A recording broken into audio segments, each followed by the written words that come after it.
The story of the Forbidden Bible begins some 150 years after the birth of Jesus. It was an obscure figure in history, a man named Marcion, who became the unlikely catalyst for a Christian version of the Holy Bible. He was a man of great wealth and strong convictions.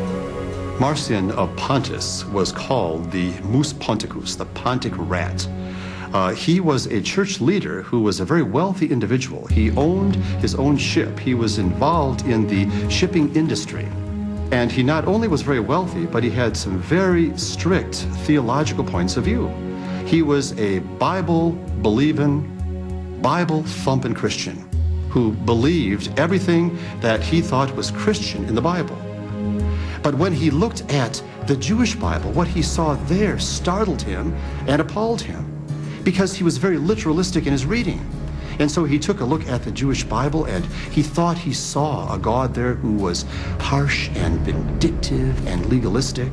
And Marcion said, "That's not the God that I believe in."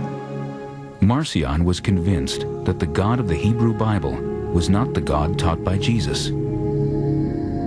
Without any church authority, Marcion created his own Christian Bible. Hebrew scripture, what Christians call the Old Testament, was banned in this book. The only writings he considered worthy were Luke's Gospel, with all references to the Old Testament erased, and Paul's letters.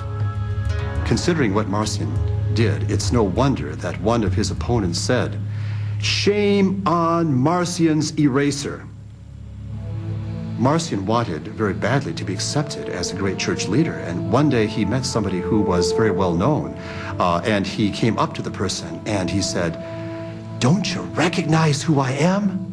And this other church leader turned to Marcion and said, "Yes, you're the firstborn of Satan." In spite of his notoriety among second-century Christian leaders, Marcion's basic idea took hold. The new Christian religion should have a Bible to call its own. The church fathers of Marcion's day began to create lists, books they believed had to be included in a Christian Bible, and books that should be left out. There was no shortage of material. Some of these individual writings had been circulating separately and randomly within Christian communities, large and small, since the end of the 1st century. The 4 Gospels, the Acts of the Apostles, the Epistles of Timothy and Titus, and the letters of the Apostle Paul. These were personal letters. They were occasional letters that addressed the needs in the various churches. And if Paul had any idea what people would do with his letters in terms of theologizing on the basis of them, he would have been a whole lot more careful when he